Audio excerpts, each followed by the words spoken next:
Happy one. Assalamualaikum, marhaba. Magandang gabi po sa ating Magandang lahat. araw. So, twinning kami ngayon. Kamusta po ba ang araw natin? Or ang simula ng ating araw sa Pilipinas? So, it's us again, Shine and June, coming to you live from North Carolina, USA. So, Ibang topic natin for today. For tonight. related yan dun sa twinning natin. Kasi we chose to be twinning, di ba? Nagtutwining tayo. So, it's all about making a confident choices. Yun. Di ba? So, it is something that will really impact us all. And we just wanted to share insights about how are we going to make confident decisions in our lives, diba? Kasi sometimes we feel like we're stuck in a crossroads, feeling overwhelmed by all the options, right? So, whether it is a career move, a parenting decision, or an opportunity in any businesses, we all face moments of uncertainty. Ayun. Yung parang stuck ka. Tutuloy ba ako o hindi? Okay ba to? Yung mga ganong klase bang tanong sa sarili. Oo. So why this matters? Kumbaga kasi yung indecision natin, it can lead to missed opportunities. And syempre, stress. And syempre, it affects our confidence and decision making. And then when we're making a right decision, it brings clarity and syempre empowerment na rin, di po ba? Tama. So, why people struggle with indecision, di ba? So, let us dive into the root causes of indecision so that yung mabigyan tayo ng ideas on how we are going to identify the barriers. So, unang-una, we get struggled in making decisions when we have the fear of failure. Di po ba? Kasi one of the biggest reasons we hesitate is fear of making the wrong choice. Di ba? We worry about the consequences, failure, or what other people think, diba? But we just have to remember, not deciding is a decision in itself. So often one that leads to missed opportunities. So kami. Hello, Ate Nerissa. Thank you for watching. So for us. Hello, Madam. So for us, when we decided to have something to supplement our income, syempre, we have fears. I personally have fears of becoming a failure. Lalo naman siya, di ba? Knowing you. Hi, Raya. Thank you for watching. Hi, Raya. So, like, we need to address those barriers. Kasi, if I have not decided to venture, then wala sigurong nangyari sa amin. We will just be stuck in the current situation we are right now. We will be still struggling with that time that we have to spend with the children. Yung arrangement namin na weekender siya, weekdays naman ako magtatrabaho. Oo. So, we all face all kinds of failure, hindi lang sa business. Sometimes yung sa parenting decision, like we really have to identify what will hinder us to make a good decision. Diba? Especially those who are having a career move as well. So, kailangan natin yan siyang i-identify para ma-address right away, and in such a way, hindi mo pagsisisihan yung decision na gagawin mo. And then, another cause of indecision is overthinking, yung analysis paralysis, if you are all aware of that. Kasi sometimes we have so much information that we sometimes freeze. Like, oh my God, ang dami na nito. Yung baga parang too much, kung baga ano ka na, overloaded. Overwhelming ang mga activities, overwhelming ang mga information. So, hindi ka ngayon makapag-focus. So, syempre, we need to weigh every possible outcome, and you can't just pull the trigger right away. So, you need to, not to overanalyze, but you just have to think it in such a way na hindi ka mag-overanalyze or mag-overthink. Kasi the more you analyze, the harder it becomes to move forward. Do process of elimination. Yes. Para mapadali. Yes, correct. And then another root cause is seeking perfection. 'Di ba? Kasi many of us wait for the perfect option. Or perfect time. Yes, but perfection actually is just an illusion. The pursuit of perfection can lead to stagnation. Yan yung mga, dyan papasok yung mga, sige, antayin ko na lang yung perfect time to start a business kasi hindi pa ako handa. Actually, you will never be ready. You will be ready when you are on the doorstep already. Diba? When you're about to step in. Tama ba? Tama. Oo. Parang sinasabi mo na, I'll cross the bridge when I get there. Oo, yun yung palagi natin sinasabi, I'll just cross the bridge when I get there. But how are you going to cross the bridge if you even, hindi ka man lang hindi ka nag-move forward. Be sure na prepared ka when you are there to cross the bridge. Ang masakit nun, nandoon ka na nga, tapos hindi mo pa rin alam gagawin mo. Oo. So, it's better to make a decision and adjust as needed than to stay stuck. Diba? Kasi, kumbaga, mas madaling maka-adjust when you are already in the situation. Kasi, when you are not yet in the situation or when you are not yet there, how are you going to, alam yon, paano mo i-manipulate yung isang bagay kung wala ka pa sa actual circumstance. Diba? And then, syempre, lack of self-trust. Kaya tayo nag-i-struggle na maka-come up ng magandang decision in our life. Kasi, when you don't believe in your own judgment, every decision feels risky. Diba? So, you need to build trust in yourself. Kasi nandoon yung sa subconscious mo eh.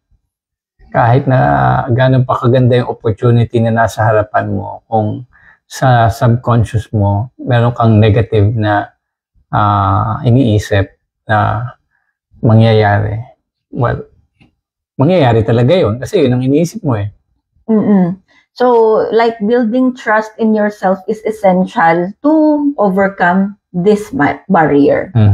Diba? So, syempre, now that we know the root causes of this indecision, meron naman din tayong strategies to overcome indecision. So, ano-ano yon? So, syempre, you have to clarify your goal. Unang-una, you have to ask yourself, what outcome am I really aiming for?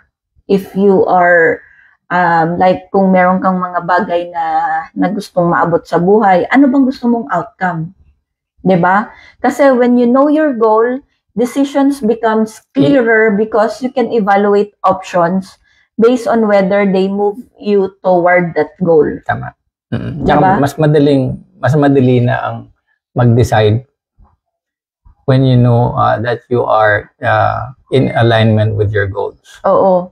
Kasi mahirap mag-decide kung hindi mo alam kung ano ang goal mo. Kung ano yung gusto mong i-achieve in life. Tama. Diba? And then second thing is, use the 5-second rule. Yeah. I don't know if you can still remember the 5-second rule. Yun yung 5-second rule ni Mel Robbins. Yun yung, when you have a decision to make, count down 5, 4, 3, 2, 1, and take action before doubt sets in. Diba? Kasi, usually this interrupts overthinking and prompts immediate action. Diba? And then, another strategy to overcome indecision is, syempre, limiting your options. We always do this. Diba? Too many choices can be overwhelming, but narrowing your options to 2 or 3 strong possibilities and focus on comparing just those. Diba? Kasi it simplifies the process and reduces anxiety. Okay. Hindi mo masyadong maliwanag. Okay. And then, another one is, syempre, make a pros and cons list. Diba?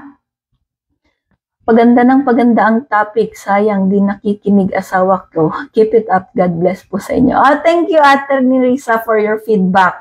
Asan ba si Dave? Papanoorin mo para para mag-enjoy siya. Mag-alala, mag-enjoy yan. Oo. So, diba, make a pros and cons list. So, this is a classic method actually. So, you just have to write down your benefits and syempre, yung mga drawbacks kasi it helps you see your options clearly.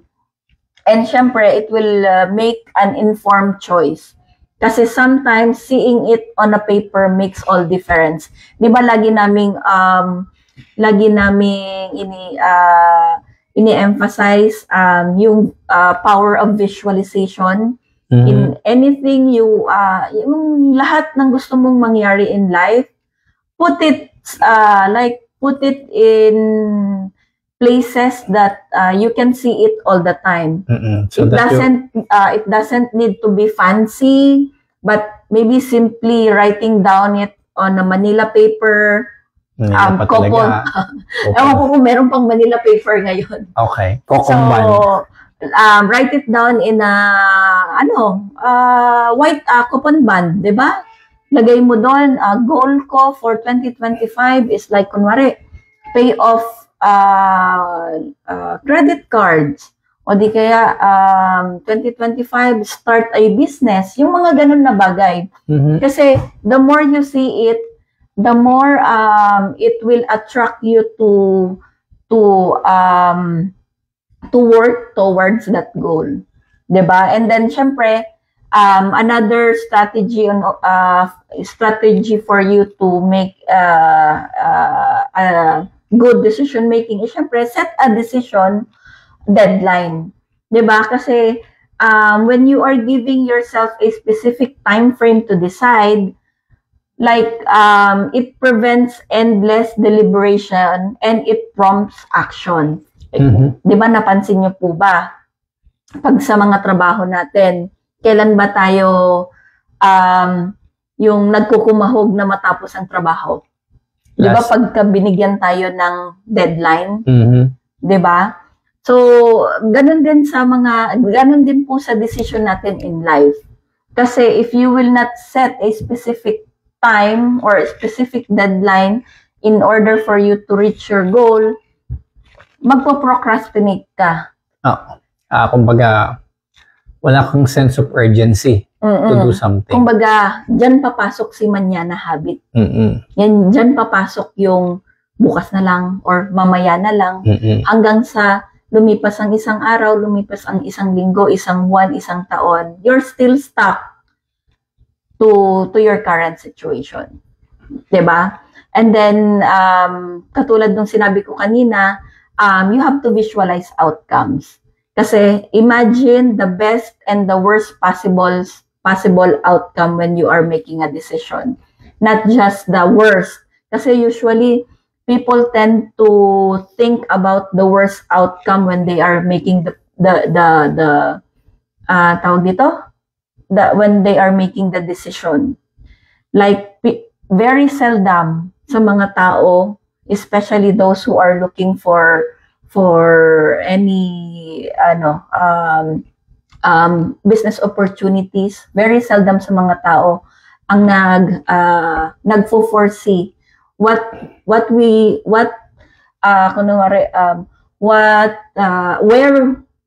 they will be 3 to 5 years from now when they started the business. Yun yung sa mga taong nakakausap ko, nag-i-inquire about the business, they always look on the the worst things, and it's fine kasi natural yan.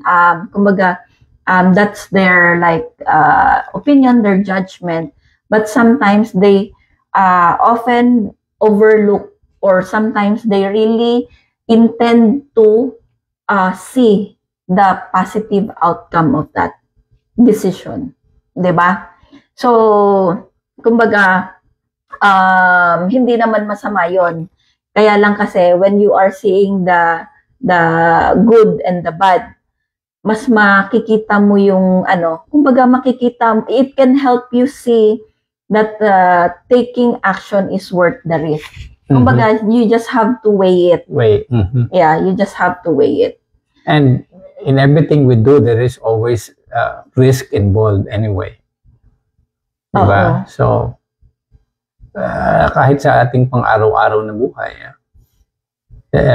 it's always a risk that we are taking. And then, syempre, meron din yung time na dapat we also have to trust our gut. 'Di ba? Ayan yung ating intuition. Ewan ko, may mga taong masyadong malakas yung gut feeling.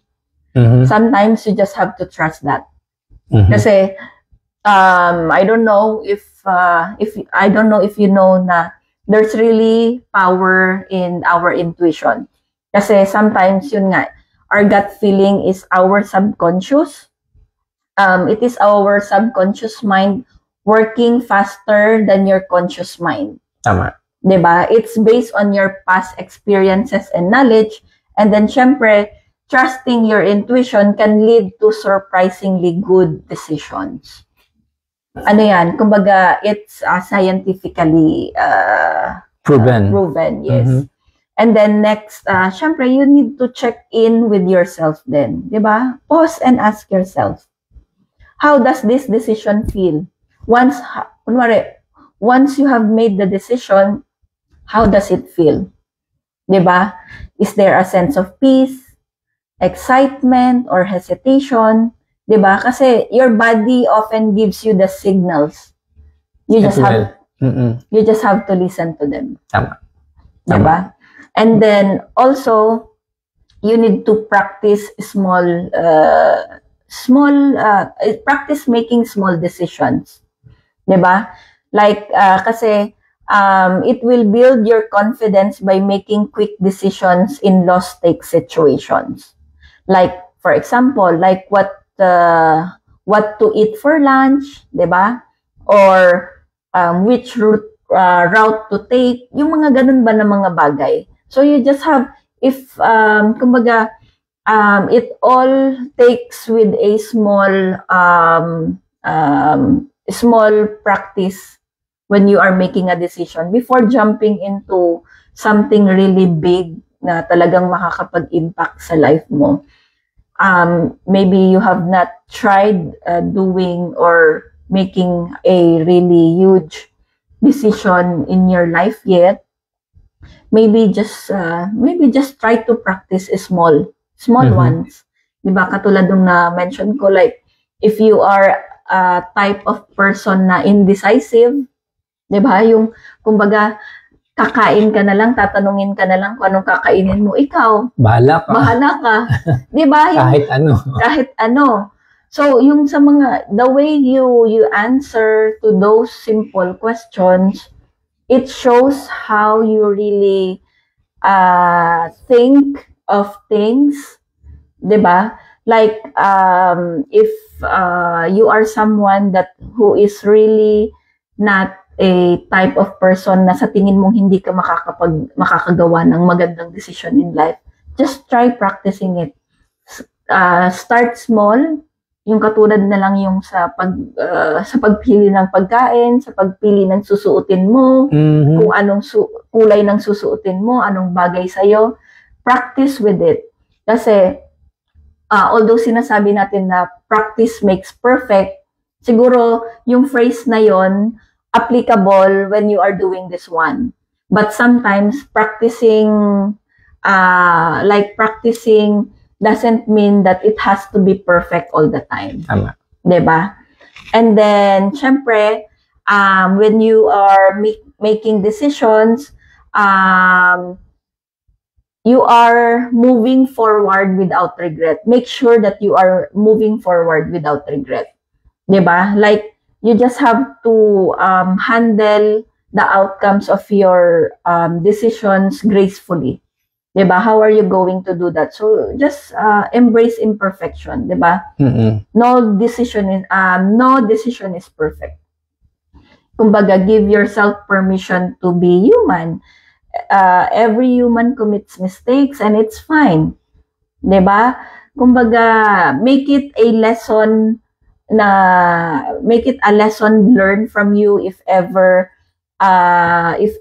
that decision you have made, like, kumbari, nakapag-cause ng hindi maganda, don't blame yourself. Let it be a lesson.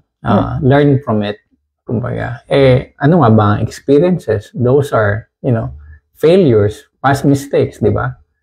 But we learn from that you learn from that. And through it, nag-grow tayo, nagiging mas resilient tayo, mas nagiging maayos ang decision natin the next time we encounter that same or we are in that same situation. So, that is more, pagdating nga sa mga resumes and all experiences, hindi naman talaga achievements and all that. Siyempre, kasama na din doon yung mga failures. Kasi, yun nga, katulad nung nasabi namin, progress, like, we seek progress here, not the perfection. 'Di ba? Kumbaga, when you are making a decision, yung progress natin, yung goal doon, hindi yung pagiging perfect, hindi yung kung tama ba yung ginagawa mo, hindi sa ganung bagay na susukat yun. 'Di ba? Tama. And then, syempre, you have to learn from your mistakes, katulad nga nung sinabi niya. 'Di ba? Kasi every decision we make, it teaches us something.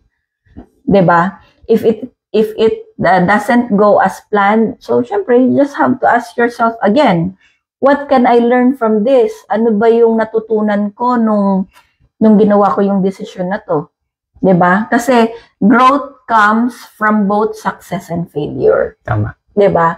No matter how successful you are, those people that are successful, they all went through failures. And it's always a good practice to evaluate yourself. Kahit na sabihin mong nag-succeed ka, there is always a room for improvement. Sabi mo, what can I do further or what can I do better? Di ba? The next time I have this opportunity. Di ba? Oo. And then, syempre, you need to commit fully. Like 100%. Di ba? Wala naman nagsasabi na, sige, magkukumit ako dyan, pero 50% lang. Di ba? Wala naman pong ganun. So, once you make a decision, commit to it 100%. Di ba? Avoid second guessing and focus on making it work. Kasi doubt only slows you down. Kasi sometimes when you are half-hearted ba, when you have second thoughts, sometimes those decisions, yun yung mga decisions na nagiging failure. Kasi you're not sure whether you want to do these things. 'Di ba? Like, for example, kumbaga, may gusto ka lang bilhin. Pero nagdadalawang isip ka, bibilin ko ba to or hindi? Yung mga ganun na bagay. Kumbaga, if you really want something, go for it, 100%. Talaga? Yes. Okay. Parang, saka lang, parang ano yata yun No, it's not a trap. May naiisip May lang. naisip kasi akong bilhin. Yun. If you really want to buy it, then buy it. I mean, if it is something that gives you joy, something that will benefit you, something that will, syempre, yung mga bagay na, kumbaga, makakatulong sa'yo, Why not, diba? Kasi, dyan din pumapasok yung, sana pala binili ko na lang. Yung panghihinayang. Diba, yung mga panghihinayang. Yun yung mga missed opportunities natin. Oo. Na sana pala, ginawa ko na, halimbawa, sana pala, ginawa ko na tong bagay na to, edi sana, ngayon, after 6 months nung nakita ko yun, edi sana ganito na ako. So, yun yung mga what ifs natin.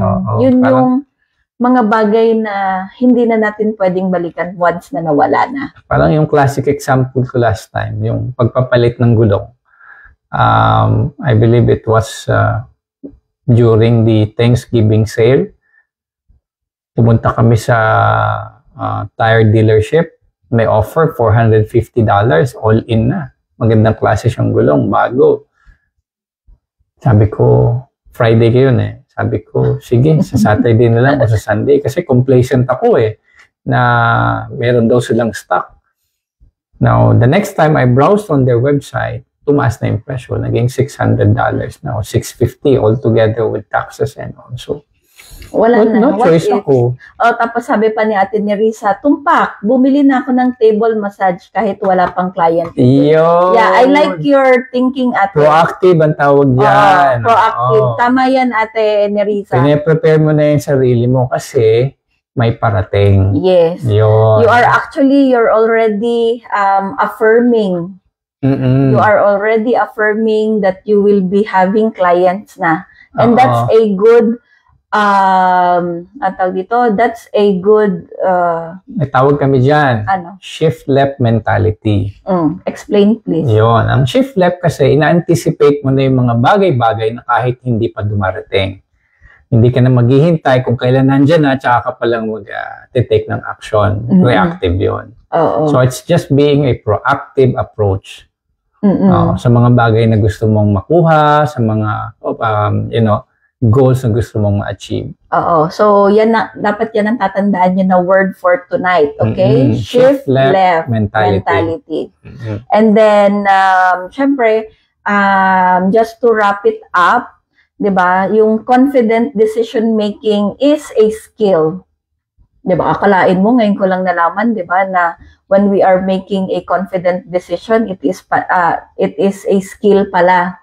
Kasi the more you practice, the stronger you get. Diyan binabayaran yung mga executives at saka mga senior leadership team. Yung mga amo-amo. Hindi sila tumatrabaho yung sabihin mong nitty-gritty. Hindi. Binabayaran sila dahil sa decision making nila. So it's a skill, di ba? Kasi the more you practice it, the stronger you get. So just don't let fear or doubt keep you stuck. Kasi those fears, those doubts, although it's a human thing, human nature feeling, instinct, but it is us who is handling, tayo yung nag-handle ng mga situations Don't let those feeling overwhelm you, or don't let those feelings distract you. Apart from distraction, yung parang stop you. Kainin ka ba? Consume. Consume nung ganung feeling. Kasi you can never move forward when you let those feelings hold you back. 'Di ba? Parang katulad nga nung sinabi nila, at the end of the day, we only regret the chances we didn't take. Magandang Diba? bagay. Magandang bagay yun. So, I hope we were able to share valuable insights. Maganda nga tong topic na to. It's so interactive. And thank you then to all our viewers for tonight. Kasi I know halos lahat tayo nakarelate, di ba? So, if you have something in mind na pwede pang maka-add on dito sa topic na to, please leave us a comment. And then, patuloy lang tayo, di ba? Kumbaga, let's just be confident in making right and good decisions kasi at the end of the day, wala naman din tayong choice kundi kumbaga mag-decide. Kasi do the right thing with the right purpose. Kasi naman yan kumbaga yung takbo naman ng buhay natin, it all comes with decisions. So we'll just have to make it kumbaga we just have to be confident in making those right decisions. So maraming salamat po. Hanggang sa muli. Day 81 na tayo. Oo, day 81. 9 days na lang. Konting kembot na lang. Pero, syempre, we will still be here, diba? Tutuloy natin. Maganda kasi, I mean, hindi naman siya sagabal actually. It's a way for us showing them that we are really a real people. We are also an ordinary people like you. Ordinary people like you na may mga dreams din in life, na may mga goals din kami na gustong ma-achieve in life katulad nyo rin. 'Di ba? So, siguro let's just make it the remaining days of 2024 fruitful, meaningful, and then syempre valuable. And we should start the 2025 prosperously. Tama ba yun? Is there a word? With a positive attitude. With a positive attitude. Oo. So maraming salamat po ulit. It's us again, Shine and June. Good night from this side of the world. And good morning sa Pilipinas. And saan man sulok ng mundo tayo. Maraming salamat po. Good night.